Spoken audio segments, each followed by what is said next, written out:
예수님의 탄생은 세상의 어떤 인물들처럼 갑자기 이루어진 것이 아니고 선지자들을 통해서 오래전에 예언되었다가 때가 되니 마리아에게서 태어났다는 말씀을 지난주에 함께 상고했습니다.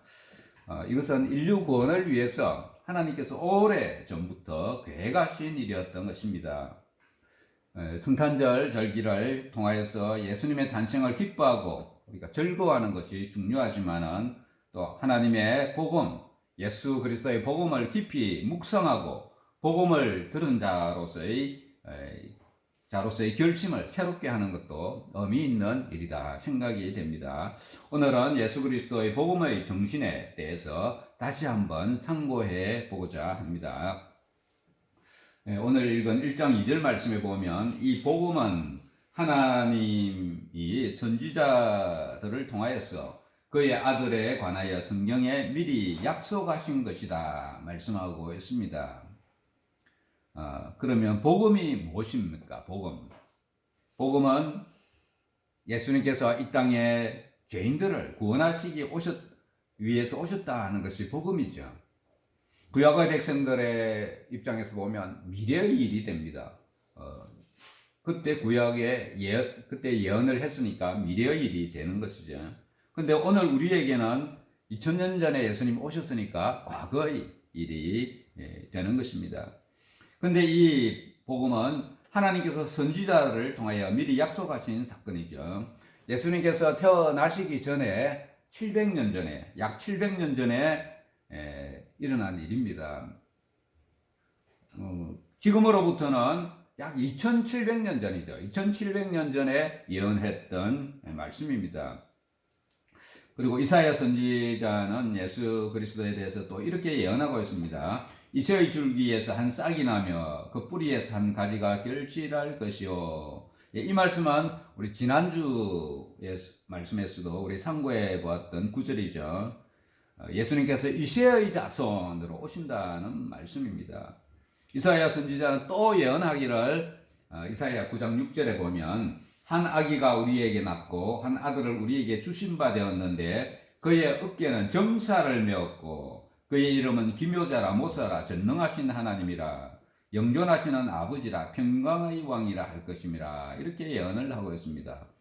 어깨에 정사를 메었다. 이 말은 나라를 다스리는 중요한 책임을 어깨에 짊어졌다 그런 말입니다.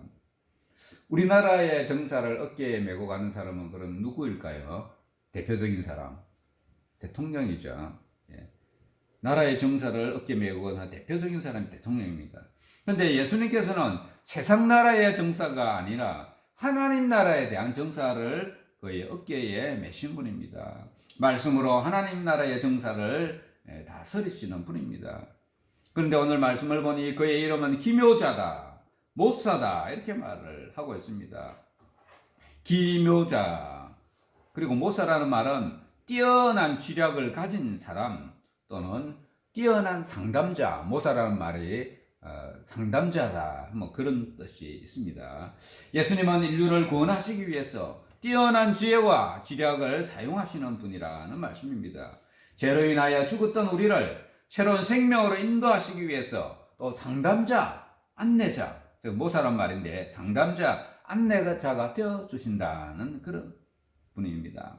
그래서 우리는 어려움이 있을 때 또 문제가 있을 때 예수님께 우리 문제를 상담자이신 예수님께 우리 문제를 들고 가서 상담을 받아야 하는 것입니다.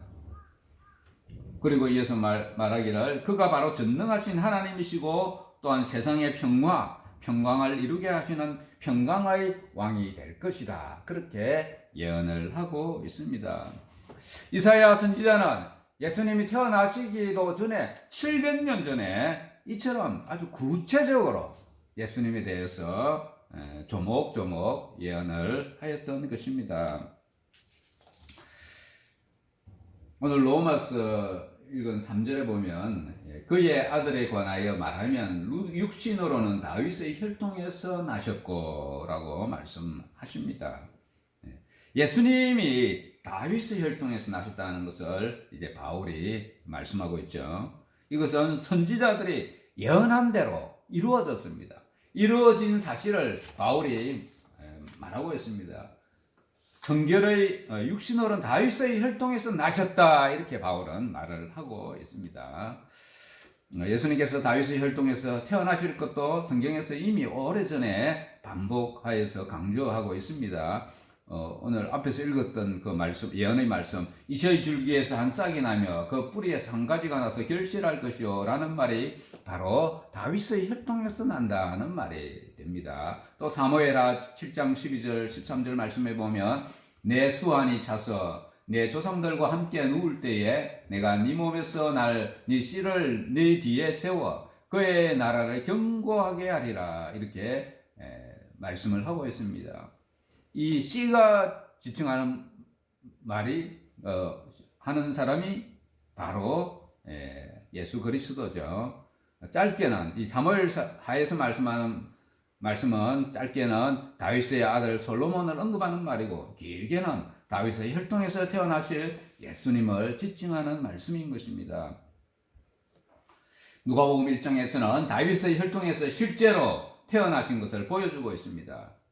누가복음 1장에서는 예수님께서 태어나실 때 있었던 일들을 설명을 하고 있는데, 잠시 살펴보면 천사가 마리아에게 와서 예수님에게 잉태할 것을 말해주죠. 누가복음 1장 26절에서 33절 말씀에 보면 천사가 와서 마리아에게 이런 말을 합니다. 은혜를 받은 자여 평안할지어다, 주께서 너와 함께 하시도다, 이런 말을 해 주었습니다.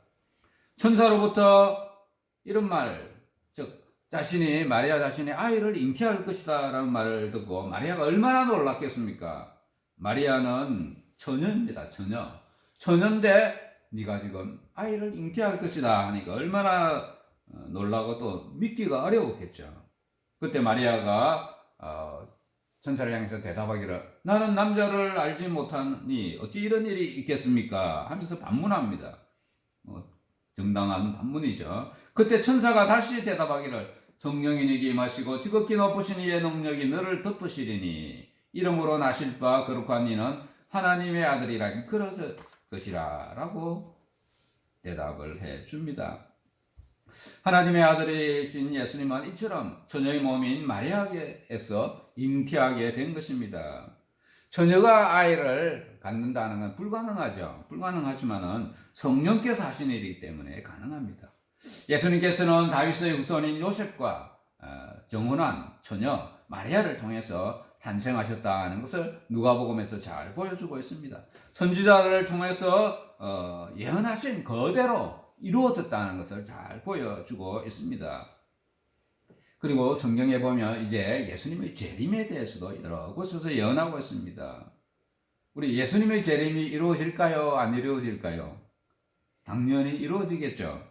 예수님에 대한 예언들이 다 이루어진 것을 보니 또 예수님께서 다시 오신다는 이 말씀도 그대로 이루어질 것이라는 것을 우리는 믿을 수가 있습니다. 오늘 우리가 하나님의 이 예언의 말씀을 성경을 통해서 듣고 보고 읽고 있다는 것이 큰 축복이 되는 것입니다.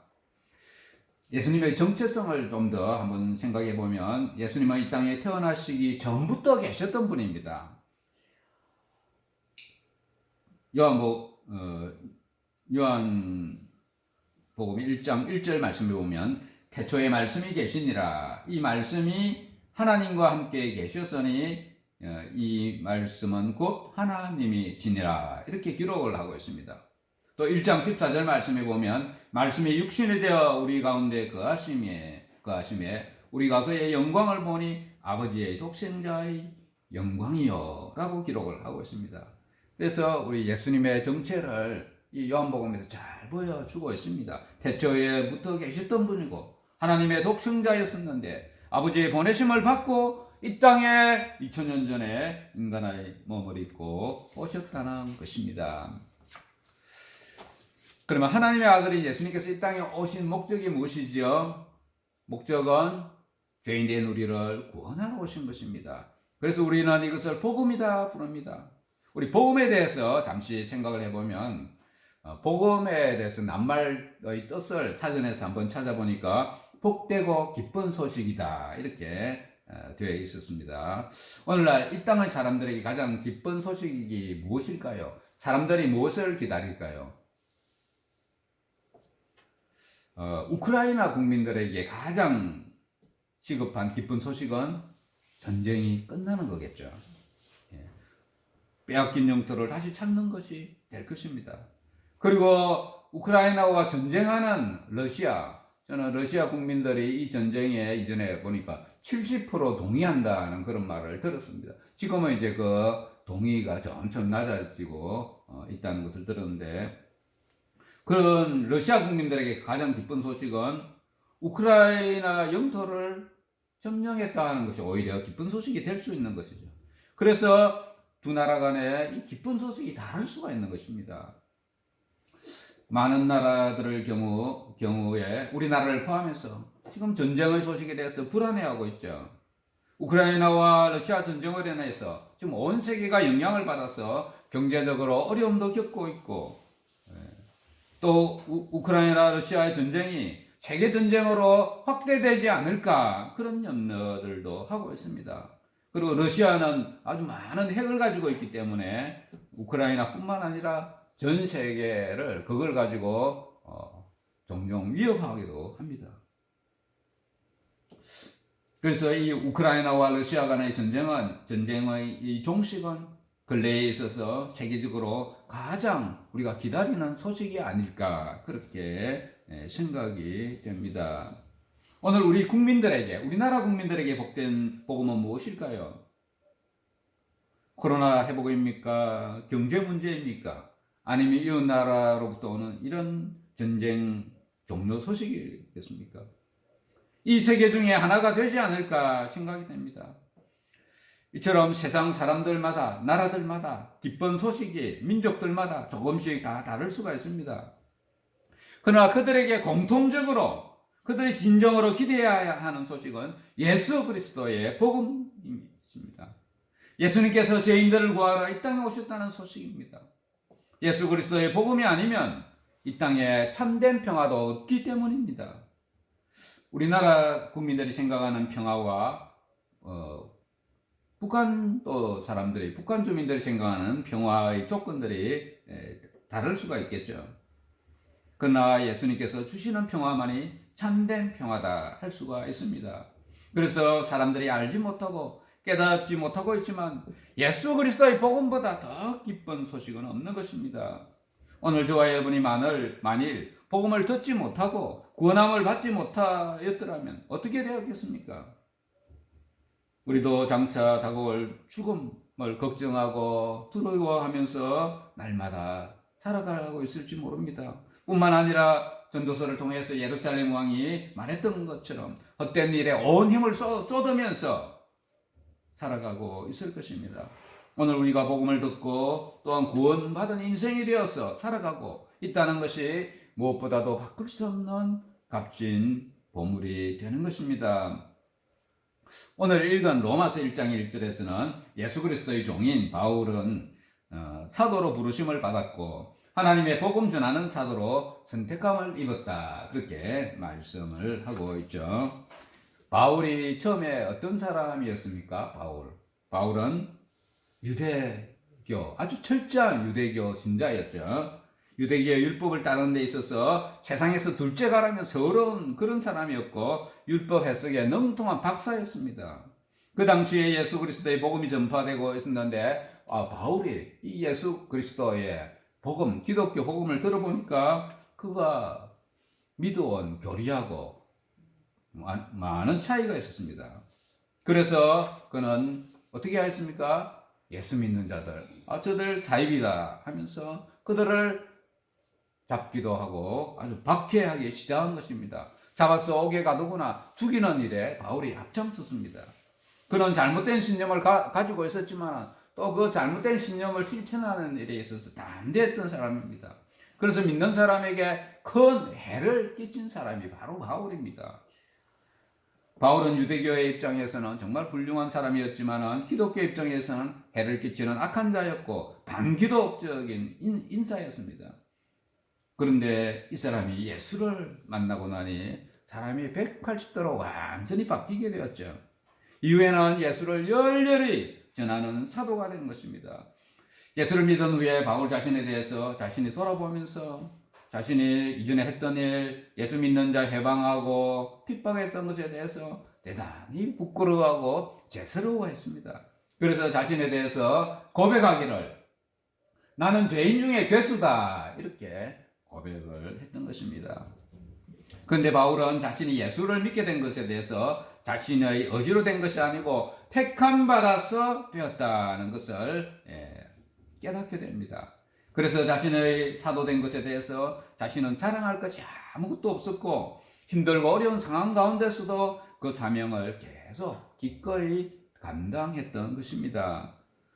우리 왕조 시대에, 지금은 이제 왕조 시대는 아니지만 왕조 시대의 왕후가 되려면 어떤 과정을 거쳤을까요? 택함을 받아야 되죠. 대표적인 예가 성경 에스더스에 나옵니다. 바사나라, 바벨론을 멸망시킨 바사나라의 왕인 아하수에로라는 왕이 명령하여서 이제 전국에 있는 아리따운 여성들을 이렇게 뽑아라고 합니다. 뽑아서 그 중에서 한 명을 선택하여서 왕후로 삼았죠. 그가 바로 유명한 에스더였던 것입니다. 그 당시에 왕후가 되려면 스스로 자원해서 되는 것이 아니고 이처럼 왕의 택함을 받아야 했던 것입니다. 그런데 바울 자신도 자신이 사도가 된 것이 자신의 의지가 아니고 하나님의 택함을 받았다는 것을 말하고 있는 것입니다. 오늘 우리가 구원받은 자녀, 하나님의 백성이 된 것도 하나님의 택함을 입은 것입니다. 우리 믿는 자들 중에 스스로 생각하기를 자신은 의지로 교회에 나와서 내가 의지로 구원받았다, 내 노력으로 구원받았다 이렇게 생각하는 사람이 있을 수도 있습니다. 그러나 그것은 잘못 알고 있는 것입니다. 성도가 된 것은 전적인 하나님의 택하심입니다. 내 의지 반, 하나님이 반 택하여 주시고 이런 거 아닙니다. 하나님께서 전적으로 택하여 주신 것입니다. 그래서 우리는 구원받은 것을 은혜라고 말하는 것입니다. 세계 60억 인구 중에 저와 지금 인구가 얼마입니까? 80억 인구입니까? 60억 인구입니까? 저와 여러분이 택함 받아서 구원받은 자 중에 속하게 된 것은 하나님의 큰 은혜입니다. 그래서 은혜라는 말이 얼마나 귀하고 좋은 것인지 모릅니다. 자신의 행위나 공로와 상관없이 택함을 받은 것입니다. 오늘 저와 여러분은 오래전부터 하나님으로부터 택함 받은 자들이고 때가 되니 우리를 불러주셔서 어떤 사람은 모태신앙으로, 어떤 사람은 60대에, 어떤 사람은 또 더 늦게 이렇게 불러주셔서 또 성도로, 집사로, 권사로, 직분자로 이렇게 살아가도록 하신 것입니다. 오늘 택함을 받은 우리가 어떻게 살아야 될까요? 죽을 수밖에 없는 죄인이었는데 구원하여 주셨으니 그 은혜를 잊지 않고서 감사하면서 또 성도답게 살아가야 합니다. 죄로 인하여 영원한 지옥불에 떨어질 수밖에 없는 사람들이었지만 하나님의 은혜로 택함받아 구원받았으니 이 얼마나 감사한 일인지 모릅니다. 그래서 우리 형편과 처지와 상관없이 우리는 하나님 앞에서 또 감사하며 기뻐하는 삶을 살 수가 있는 것입니다. 구원받은 우리는 이 땅에 사는 동안에 예수 그리스도의 복음을 전하면서 다시 오실 예수 그리스도를, 재림 예수님을 기다리면서 살아가야 합니다. 두 번째로 다시 오시는 예수님은 그때는 복음을 위해서 오시는 것이 아니고 죄인들을 심판하기 위해서 오시는 것입니다. 예수님께서 다시 오실 때가 가까웠다는 것을 기억하시면서 우리는 말씀을 읽고 듣고 그 말씀을 지키면서 살아가야 하는 것입니다. 구원받기 이전에 우리도 자신을 중심으로 살아왔다면 이제는 자신을 위해서 사는 것이 아니라 하나님의 영광을 위해서 살고 주의 나라를 위해서 살아가야 하는 것입니다. 그래서 오늘 우리는 모두가 복음에 대한 메시지를 간직하고 있어야 됩니다. 복음에 대한 메시지를 명확하게 우리가 알고 있을 때에 그것을 다른 사람에게 전할 수가 있습니다. 복음의 메시지가 없으면 마음은 있지만은 전도할 수가 없고 전할 수가 없는 것입니다. 복음의 메시지 몇 가지만 살펴보겠습니다. 첫 번째, 우리 모든 인간은 죄인이다는 사실을 다른 사람에게 말해줄 수 있어야 됩니다. 로마서 3장 23절에 보면 모든 사람이 죄를 범하였음에 하나님의 영광에 이르지 못하더니라고 기록되어 있습니다. 이 말은 세상에 사는 모든 사람은 모두가 죄를 지었기 때문에 그 중에 어느 누구도 하나님께서 원하시는 그 기준, 도덕적인 기준에 도달할 수 없다는 말입니다. 우리 모두는 죄인이란 말입니다. 그래서 모든 사람이 죄를 범하였음에 하나님의 영광에 이르지 못하더니라고 기록하고 있습니다. 두 번째로 알려줘야 하는 것은 죄의 삭은 사망이다. 이것을 알려줘야 됩니다. 죄의 삭은 사망이요.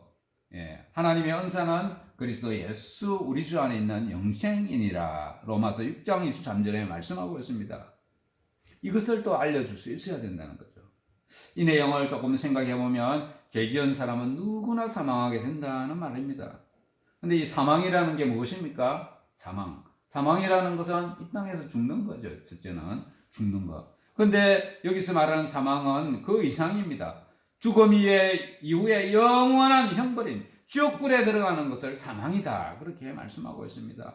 그래서 이 사망 중에서도 이 두 번째 사망은 정말 심각한 사망이죠. 이 사망은 정말 두려운 것입니다. 이 사망의 두려움을 모르는 사람은 이 땅에서 숨이 멈추면 그것으로 끝나는 줄 압니다. 그러나 이 땅에서 죽는 것으로 끝나는 것이 아니죠. 어떤 사람은 이 땅에서 괴로움을 피하기 위해서 자살이라는 것을 택하기도 합니다. 그러나 이 땅에서 죽음으로 끝나지 않고 무엇이 있습니까? 두 번째 사망이 있는데 이 두 번째 사망은 말할 수 없이 두려운 것입니다. 영원히 꺼지지 않는 지옥불에 영원토록 있는 것이 두 번째 사망이라고 하는 것입니다. 이 땅에서 있는 모든 사람들 누구라도 이 두 번째 사망을 맞지 않도록 준비를 해야 하는 것입니다. 복음의 메시지 세 번째로 기억해야 할 말씀은 로마서 10장 13절에 있는 말씀, 누구든지 주의 이름을 부르는 자는 구원을 얻으리라. 이 말씀을 기억을 하고 있어야 됩니다. 누구든지 주 예수를 믿으면 사망에서 구원함을 받는다는 말씀을 전해줘야 한다는 것이죠. 6월절 어린 양의 피를 우리 문설주에 발랐을 때 죽음의 사자가 그 집을 뛰어넘어갔죠. 뛰어넘어갔던 것처럼 예수의 이름을 부르는 자, 주를 믿는 자는 그가 이전에 어떤 삶을 살았고 어떤 죄를 지었든지 다 죄 용서함을 받게 되고 심판이 그를 건너뛰게 되는 것입니다. 구원을 받는 은혜를 잊게 되는 것입니다. 죄로 인하여 사망에 이를 수밖에 없는 이 땅의 사람들에게 이보다 더 기쁜 소식은 있을 수가 없습니다. 방금 말씀드린 세 구절, 우리 성도들이 항상 기억하고 있어야 될 말씀입니다. 로마서 3장 23절, 로마서 6장 23절, 그리고 로마서 10장 13절, 이 세 구절은 항상 기억하고 있다가 필요할 때 믿지 않는 자들에게 말해줄 수 있어야 됩니다. 물론 복음의 메시지가 이 세 줄만 있는 것은 아니죠. 다른 것을 전할 수도 있습니다. 그러나 이 세 가지를 기억을 하고 있으면 다른 사람에게 복음을 전할 수 있는 것입니다. 오늘 말씀을 맺도록 하겠습니다. 이 땅의 많은 사람들이 복된 소식, 기쁜 소식을 기대하면서 살아갑니다. 사람들마다 그들의 형편과 처지에 따라서 기쁜 소식이 다를 수 있습니다. 그러나 정말 가치 있는 복음 중에 복음은 예수님께서 죄인들을 구하러 이 땅에 오셨다는 그 소식뿐에 없습니다. 이 땅에는 아직도 주의 복음을 듣지 못한 자들이 있습니다. 뿐만 아니라 복음을 듣고도 믿지 않는 자들도 많이 있습니다. 12월이 되면 많은 사람들이 성탄 주리를 장식하고 즐거워하지만 그 즐거움의 근원과 진정한 의미를 알지 못하는 것입니다. 사도 바울이 하나님의 복음을 위하여 택함을 받은 자라고 말하고 있는 것처럼 저와 여러분도 역시 택함 받은 사람임을 기억하시기를 바랍니다. 하나님으로부터 택함을 받았던 사실이 얼마나 놀랍고 기쁜 일인지 모릅니다. 사람들은 보통 자신이 택함 받았다 하면 좋아하죠. 특별히 국회의원으로 국민들로부터 택함 받으면 아주 좋아합니다. 시의원도 마찬가지고요. 국민의 택함을 받은 것이 기쁜데 하물며 하나님으로부터 택함 받고 성도로 살아가는 것이 얼마나 귀한 일인지 모릅니다. 바울 사도는 하나님의 은혜로 완전히 변화된 자가 되어서 이전에는 예수 믿는 자, 잡으러 다니는 자가 거꾸로 예수 그리스도의 복음을 전하는 자로 살게 된 것입니다.